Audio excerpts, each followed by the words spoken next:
부활절을 맞이하여 예배드리는 사랑하는 성도들의 삶과 가정과 일터 위에 우리 주님의 부활의 기쁨과 사랑과 평안이 가득하기를 주님의 이름으로 간절히 축복합니다. 아멘.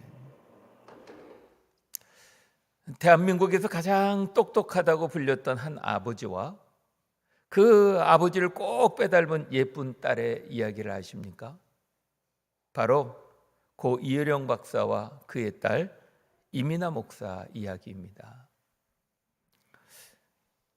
이 이민아 목사 그녀의 인생은 참으로 암에 걸리게 되었고 앞을 바라보지 못하는 실명의 위기를 경험하게 되었고, 그리고 아들을 먼저 하나님 나라에 보내야 하는 아픈 어두운 밤을 맞이하였습니다. 그녀의 인생은 이제 끝난 것 같았습니다. 정말 옴짝달싹할 수 없는 어두움의 무덤에 갇힌 것 같은 인생을 맞이하게 됐습니다.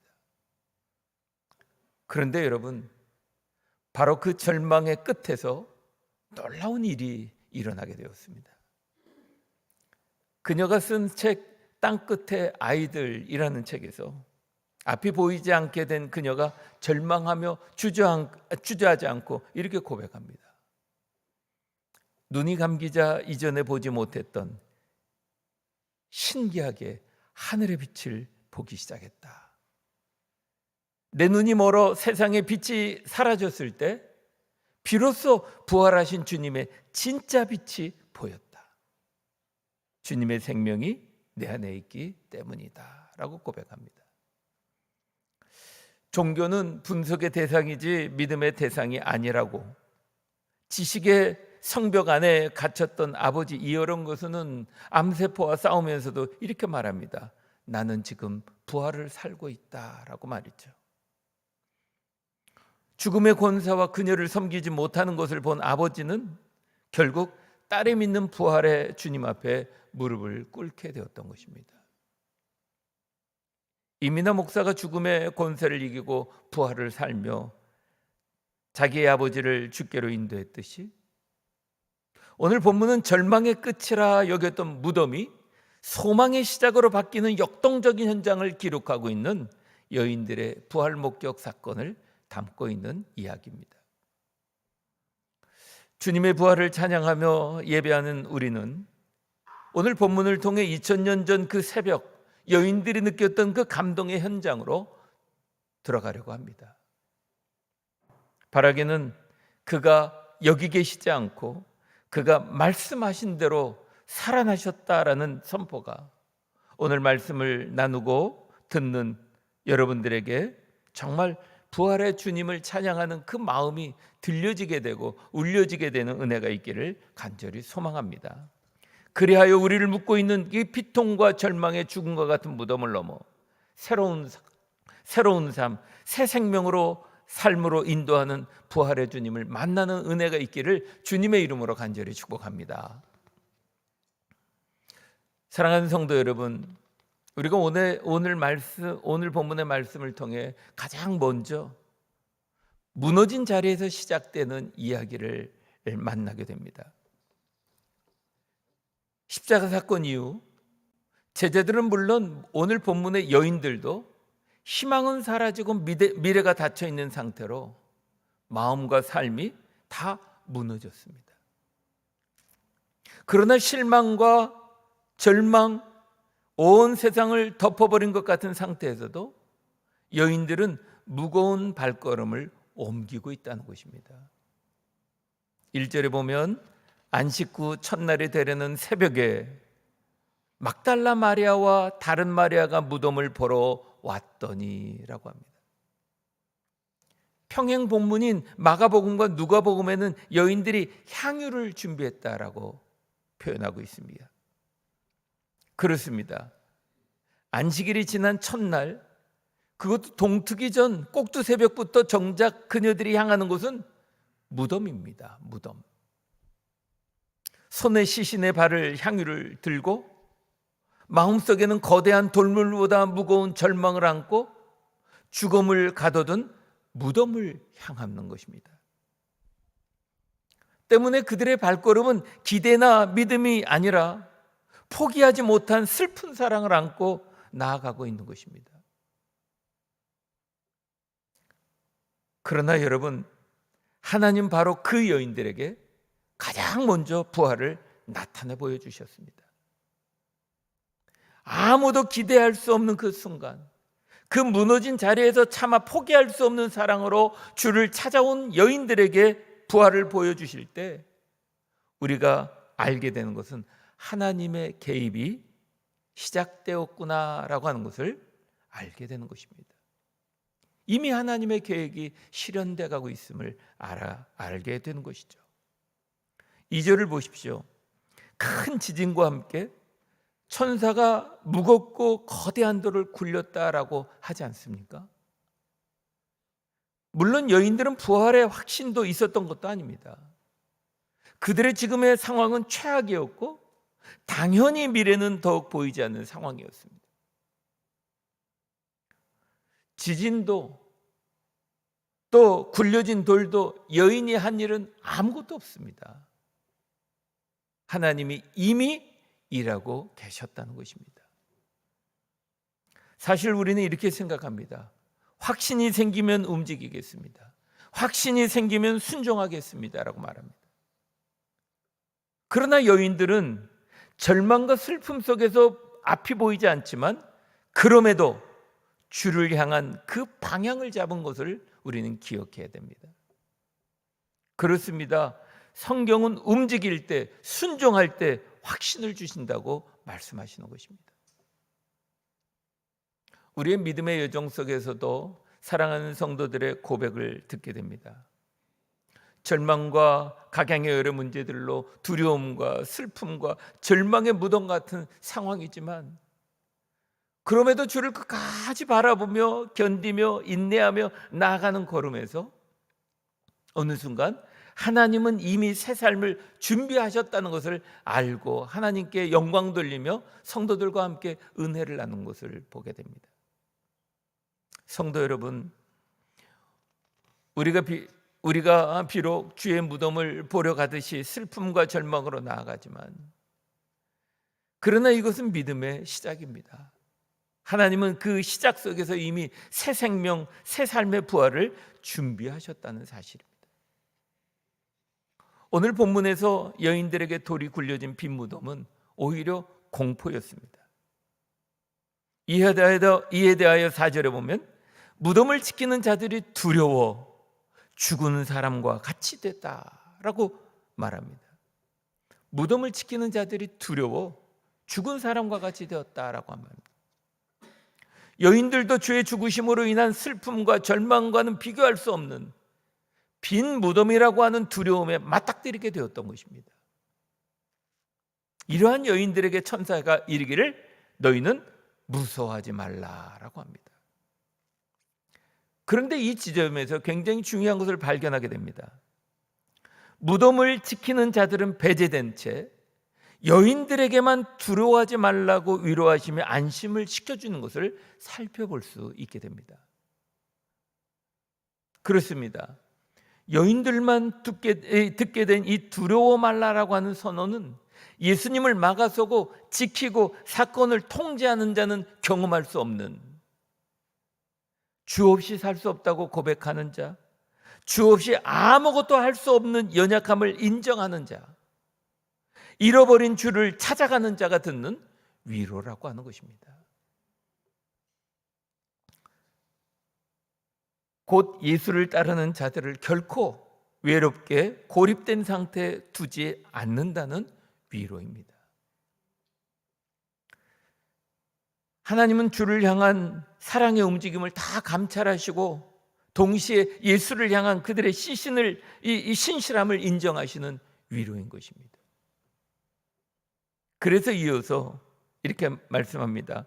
너희가 십자가에 못 박히신 예수를 찾는 줄 내가 안다라고 한 것입니다. 이 말씀을 곱씹으면 종종 우리의 신앙은 규칙을 지키는 것, 형식을 유지하는 것에 머물러 있지는 않습니까? 마치 무덤을 지키듯 신앙생활을 하는 것은 아닌지 돌아보게 되는 것입니다. 그리고 우리에게 주님은 물으십니다. 너는 나를 지키고 있느냐? 아니면 나를 찾고 있느냐라고 말이죠. 하나님을 향하고 있느냐? 상황만 붙잡고 있느냐라고 말합니다. 성도 여러분, 같은 상황 속에서도 모든 사람이 다 듣는 것이 아니라 하나님을 향해 나오는 사람이 듣는 위로라고 하는 것입니다. 따라서 중요한 것은 우리가 상황을 바꾸려 하는 것이 아니라 우리는 방향을 바꾸는 것입니다. 우리가 방향을 바꾸는 것입니다. 하나님을 지키는 것이 아니라 하나님을 찾는 것입니다. 그 한 걸음 한 걸음이 우리를 두르고 있는 두려움을 내쫓게 하는 것입니다. 믿음의 시작, 그 한 걸음으로 하나님을 향해 나아갈 때 신실하신 하나님의 위로와 함께 그리고 사명을 받게 되는 것입니다. 6절을 보십시오.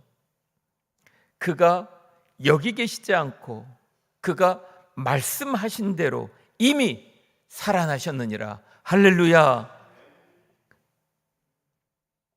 그러면서 누우셨던 것을 보게 하며 확인시켜 줍니다.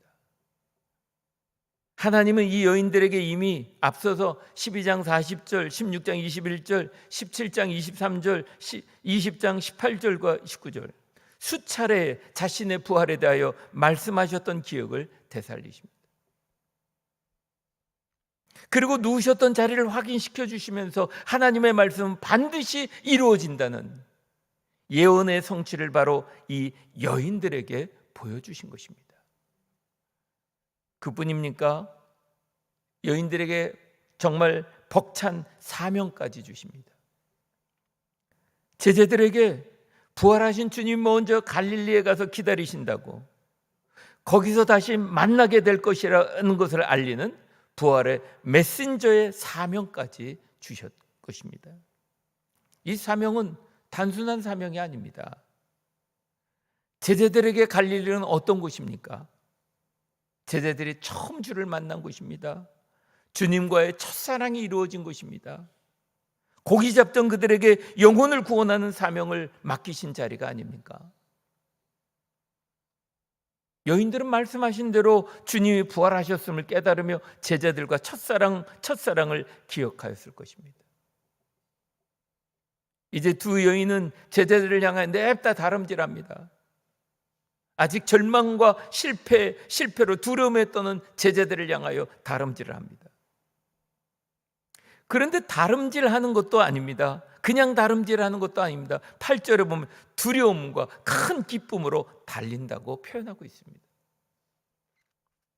왜냐하면 존재 전체가 흔들리는, 도저히 설명할 수도 감당할 수도 없는 이 초자연적 부활을 목격한 무서움과 못내 포기하지 못해 그리도 찾던 주가 부활하셨으니 그 기쁨이 빨리 무덤을 떠나 다름질하게 한 것입니다.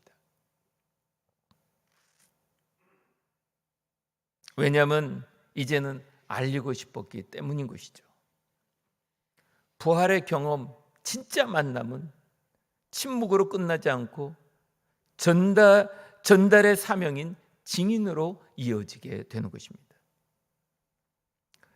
그런데 증인으로 다름질하는 여인들에게 주님은 무서움과 기쁨이 교체하며 이 심박이 요동치는 그 길에 먼저 찾아오셔서 첫 메시지 평안하냐라고 말씀합니다.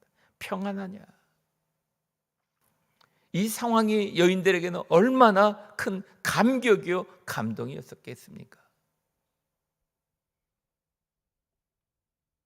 큰 기쁨으로 무덤을 떠나 냅다 다름질하지만 여전히 무서운 여인들에게 이제 두려워 말고 기뻐하라는 이 첫 메시지가 들려지게 되는 것입니다. 순종의 길 위에서 주님과의 만남이 이루어지고 주님을 만나면 두려움은 약해지고 평안이 자리 잡게 되는 것입니다. 여인들은 평안 속에서 부활의 참 기쁨으로 주를 찬양하고 친히 사명을 받습니다. 아직 두려움에 떠는 이 나의 형제 제자들에게 이 첫사랑의 갈릴리, 사명을 받은 갈릴리, 거기서 주를 만나게 될 것이라고 합니다. 부활은 과거의 실패를 덮고 다시 사명의 자리로 우리를 초대합니다. 당시 유대사회에서 이 여인의 증언이라고 하는 것은 법적 효력이 없을 뿐만 아니라 미천한 존재였습니다. 그러나 공생의 내내 가난하고 소외된 자의 친구가 되셨던 주님은 부활의 첫 소식도 가장 먼저 소외되고 연약한 여인들에게 맡기십니다. 이것은 부활의 능력이 세상의 가치관을 뒤집는 이 영적인 능력임을 보여줍니다. 부활의 능력은 안식 후 첫날 그 여인들에게 일어난 것만은 아닙니다. 그렇습니다. 부활은 단순히 죽었던 몸이 다시 살아나는 이 바이오스의 생명으로 이해한다면 그것은 과거의 사건에 머무는 것입니다. 하지만 성경이 말하는 부활은 조회, 하나님의 신성한 생명을 덧입는 것을 말하는 것입니다. 부활의 조회의 생명이 덧입은 사람은 어떤 상황에서 다시 일어나는 삶을 살게 되는 것입니다. 부활의 주님을 만난 여인들의 이 역동적인 에너지는 사도 바울이 서신서 곳곳에서 구체적으로 이름과 직분으로 기록되고 있습니다. 당시 가부장적인 로마와 유대 사회 속에서 이들이 수행한 역할은 단순히 보조자를 넘어 초대교회를 지탱하는 실질적인 지도자여 동역자였던 것입니다. 따라서 단순히 부활은 2000년 전의 사건이 아닙니다. 오늘 우리의 삶의 현장에서 재현되어야 할 실제입니다. 성도 여러분, 과거의 무덤에 머물지 마십시오. 우리의 시선의 방향을 바꾸십시오. 무덤의 묵상을 멈추고 생명의 선포를 시작하십시오. 오늘 우리가 묵상하고 있는 것이 무엇인지 점검해 보십시오. 나는 안 돼, 내 인생은 끝났어라는 무덤의 소리입니까? 아니면 그가 살아나셨다라고 하는 천사의 소리입니까? 이민하 목사가 실명의 위기 속에서도 내 영은 주님을 보고 있어 행복하다고 고백하듯, 문제는 무덤 속에 있고 주님은 내 곁에 살아계신다라고 하루에 반복하면서 고백해 보시고 선포해 보십시오. 죽음을 위해 미련한 슬픔의 향유를 내던지고 부활하신 주님을 향하여 기쁨의 다름질을 하기로 결단해 보십시오. 부활을 산다고 하는 것은 나를 연민하고 슬퍼하는 데 쓰던 에너지를 타인을 살리는 에너지로 바꾸는 것입니다. 내 고통에 매몰되어 있을 때 아무것도 보이지 않습니다. 그러나 이민하 목사가 상처 입은 아이들을 향해 달렸던 것처럼, 여인들이 두려움과 절망에 떠는 제자들을 향해 달려갔던 것처럼, 오늘 우리 주변에 나보다 아픈 사람에게 안부를 묻고 기도하기를 시작하는 것입니다. 나의 다름질이 시작될 때 부활은 우리의 삶의 자리에 실제가 되는 것입니다. 그리고 나의 갈릴리에서 주님을 만나십시오. 부활은 교회 안이나 기도원 속에만 갇혀있는 신비가 아닙니다. 거칠고 투박한 삶의 현장인 가정, 직장, 교회, 학교, 우리의 삶의 터전이 바로 부활하신 주님을 만나는 갈릴리인 것입니다. 오늘 우리의 일터를 무덤으로 만들지 말고 주님이 앞서 계신 우리의 선교지로 여기십시다. 지성의 고장이었던 이효령 교수가 딸의 변화된 일상을 보고 죽게 돌아왔듯이, 우리가 부활하신 주님과 함께 정직하게, 성실하게, 화목하게, 행복하게 살아내는 그 일상이 누군가에게는 가장 강력한 부활의 증거가 되는 것입니다. 부활은 죽음 이후의 보너스가 아니라 오늘을 이겨내는 영적 회복 탄력성, 리질리언스의 능력인 것입니다. 사랑하는 성도 여러분, 함께 결단합시다. 나는 오늘 죽은 과거를 돌아보는 향유를 내려놓고 살아계신 주님과 함께 나의 갈릴리를 향해 기쁘게 나아가겠다고 선포하십시오. 그렇게 선포하며 결단하는 사랑하는 성도들의 삶과 가정과 일터 위에 부활의 기쁨과 소망이 가득하시기를 우리 주 예수 그리스도의 이름으로 간절히 축원합니다. 아멘. 기도하시죠.